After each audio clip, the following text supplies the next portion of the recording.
სადიპლომო ნაშრომის სათაურის დაკონკრეტება იმ შემთხვევაში თუ ჩვენს მიერ ფორმულირებული სათაური არ არის კაფიოდ ნათელი სადიპლომო ნაშრომისათვის.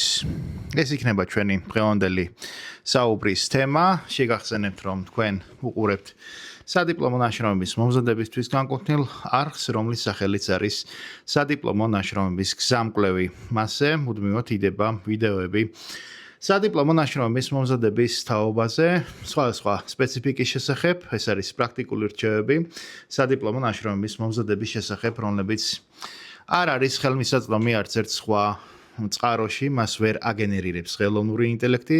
ეს რჩევები ეფუძნება მხოლოდ და მხოლოდ მრავალწლიან პრაქტიკულ გამოცდილებას სადიპლომო ნაშრომების მომზადების თაობაზე. გამოიწერეთ არხი და თვალყური ადევნეთ მის ვიდეო კონტენტს. ჩვენ შევეხებით სადიპლომო ნაშრომების მომზადების აბსოლუტურად ყველა ასპექტს. მაშინ სადამე დავიწყოთ.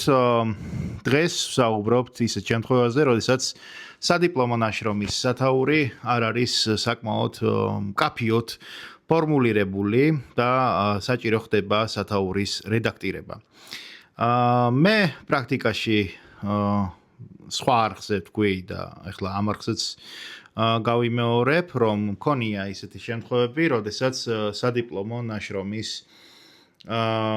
მომზადების დროს და სხვათა შორის არა მარტო საბაკალავრო ნაშრომების, არამედ სადოქტორო დისერტაციების დროს საჭირო გამხდარა სათაურის დავიწყება, მისი რედაქტირება, რადგანაც უშუალოდ კვლევის პროცესში გაირკვა, რომ ის სათაური, რომელიც თავდაპირველად იყო დარეგისტრირებული სადიპლომო ნაშრომისათვის, არ შეესაბამებოდა მის შინაარსს.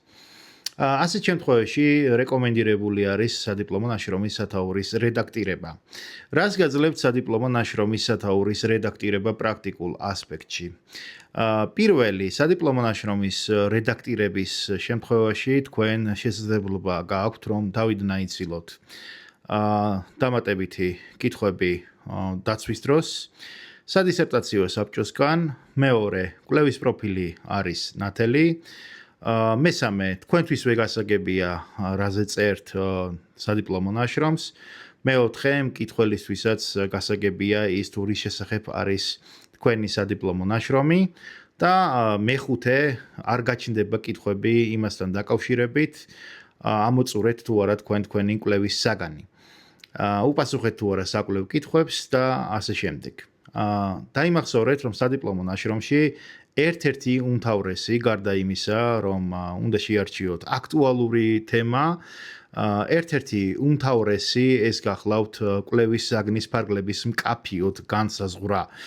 თუ თქვენ კვლევის საგნის ფარგლები მკაფიოდ განსაზღვრული არ გაქვთ, ყოველთვის გაჩნდება კითხვები იმასთან დაკავშირებით, მათ შორის დაცვის პროცესშიც, თუ რის შესახებ არის თქვენი სადიპლომო ნაშრომი, რომ გაუგებარია მისი ფარგლები, მისი კვლევის საგანი საერთოდ რა არის მისი კვლევის პროფილი და ასე შემდეგ და რაზე არის ფოკუსირებული თქვენი სადიპლომო ნაშრომი. არსებითად სათაურის რედაქტირების პრაქტიკული დანიშნულება არის იგივე, რაც სათაურის სწორად ფორმულირებისა, ამის შესახებ ცალკე უკვე ჩავწერე ვიდეო და შეგიძლიათ რომ ეს ვიდეოც ნახოთ YouTube-ის ამ არხზე. დღეისათვის პრინციპში სულ ეს იყო, რაც მინდოდა რომ მეთქვა. გამოიწერეთ არხი და შემდგომშიც გავაგრძელებთ ვიდეოების დადებას სადიპლომო ნაშრომების მომზადების სხვადასხვა პრაქტიკული ასპექტების შესახებ. გისურვებთ წარმატებებს მომავალ შეხვედრამდე.